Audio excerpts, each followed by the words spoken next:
didn't even have time to talk about the Fantastic Four.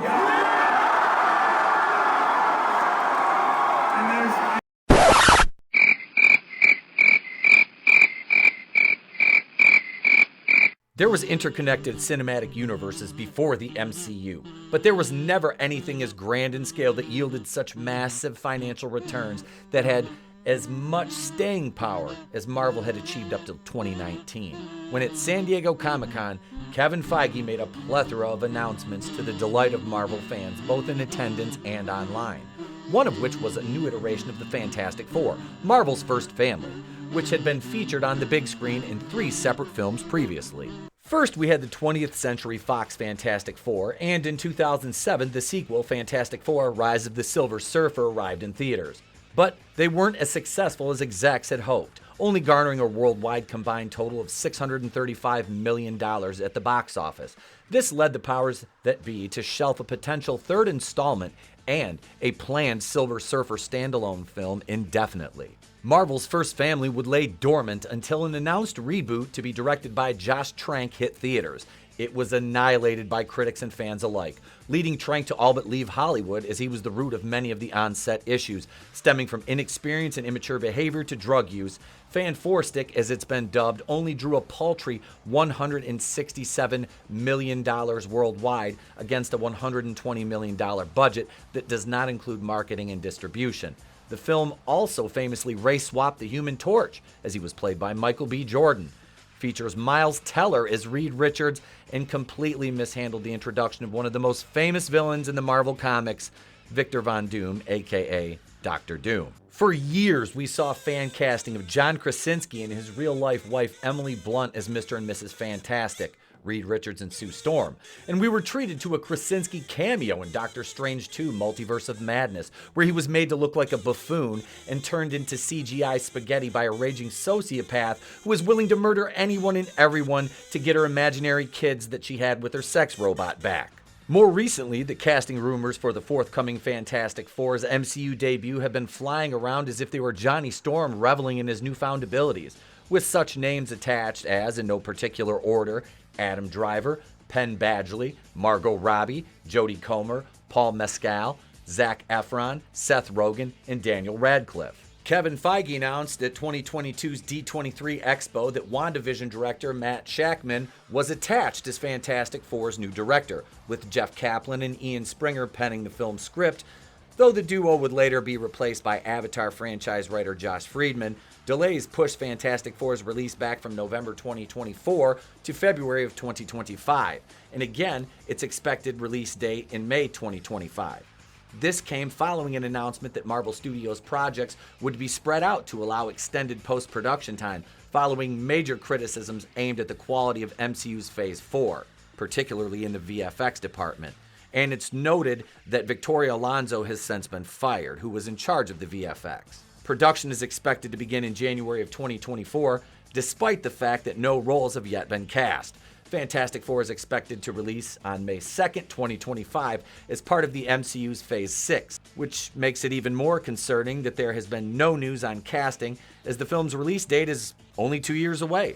In December of 2020, Spider-Man franchise director John Watts was attached to direct Fantastic Four, though he departed in April 2022. So, dear viewers, I know what you're thinking. So what has Marvel been doing that is so important they've ignored their own first family for so many years? Well, since Avengers Endgame release, there have been exactly 10 films, including the Spider-Man Sony movies, 9 series as the time of the release of this video, and we all know that Disney acquired 20th Century Fox, so there was that rights issue. But this project is seemingly so unimportant that it has been pushed back almost as much as the girl boss intersectional feminist manifesto, The Marvels, which has already been delayed a handful of times. Is that like a personal attack or something? Or...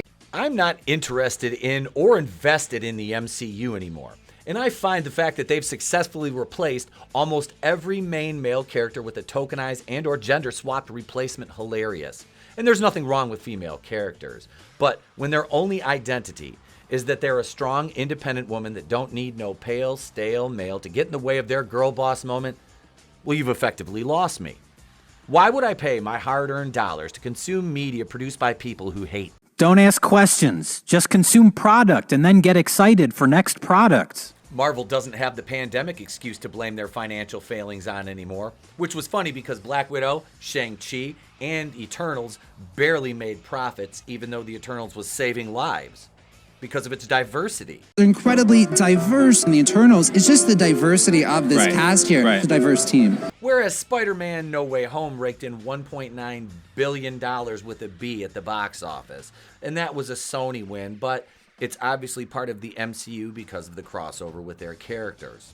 As a matter of fact, the only Marvel films to turn any significant profit since the announcement of the new Fantastic Four in 2019 at San Diego Comic-Con were Doctor Strange Multiverse of Madness at $955,775,804 worldwide, and Guardians of the Galaxy Volume 3 at $844,765,282.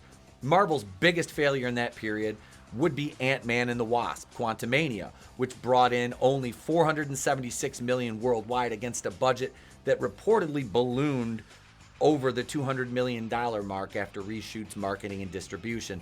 Not to mention that according to folks who have seen the movie, it's chock full of that signature Marxism that we've come to expect from our Disney comic book movies, including Cassie seemingly being Antifa and a 70-year-old Michelle Pfeiffer effortlessly defeating much larger and better armed trained male warriors.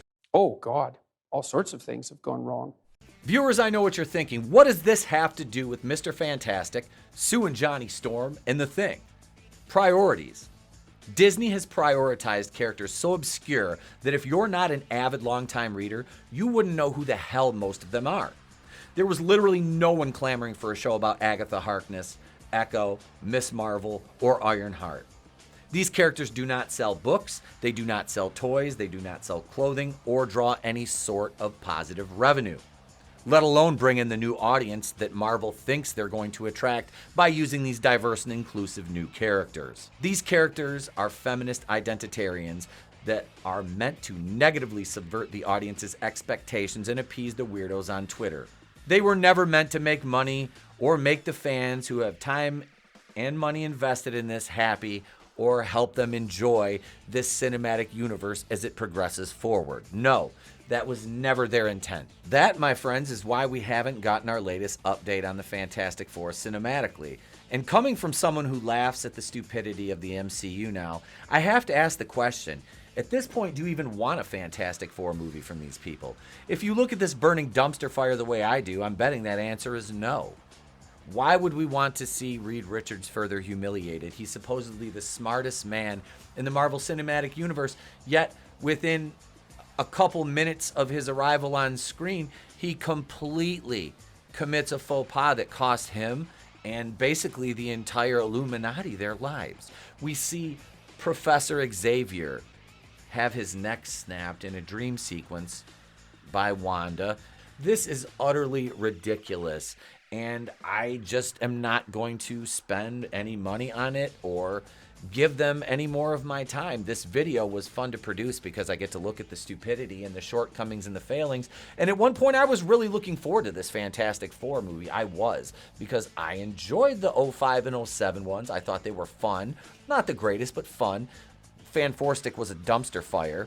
It was terrible, like possibly one of the worst comic book movies I've ever seen. And here we are. You know, we have nothing, we have no cast, but this movie's supposed to start production next year. So who knows what's going to happen with it, folks. I don't see any success for this. I see it getting pushed back. And the Screen Actors Guild and the writers' strike is still ongoing. That is going to negatively affect all of these things moving forward as well. Now it is, of course, your turn, folks. Leave your thoughts in the comments below. Have you been looking forward to the Fantastic Four reboot in the Marvel Cinematic Universe? Or are you of my school of thought to where you're completely checked out of this and have no interest in anything Fantastic Four outside of reading the old comics or the animated versions of them? Or the older movies, the 05 and 07 ones, not Fanforstic. But let me know in the comments. Subscribe if you're not yet. Please ding the bell for notifications. Leave a comment, all the interactions help. You can follow us on Rumble as well, link is in the description, and Odyssey. You know how to find us, folks. I'm Etep Wakuian from The Place to Be Reviews. I've been here with all of yous. If I don't see you, have a great day, a pleasant tomorrow, and I will catch you on the next one. Life moves pretty fast. You don't stop and look around once in a while, you could miss it. It's better to burn out than to fade away.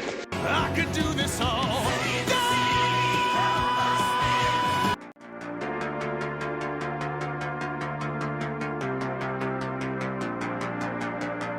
Tom Cruise, thank you very much.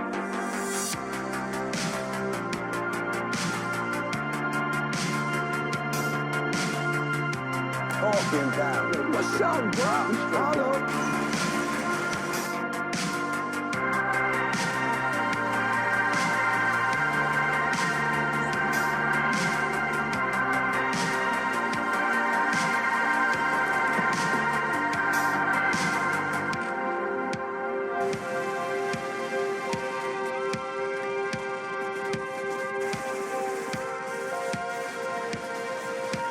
You're pushing your luck, little man.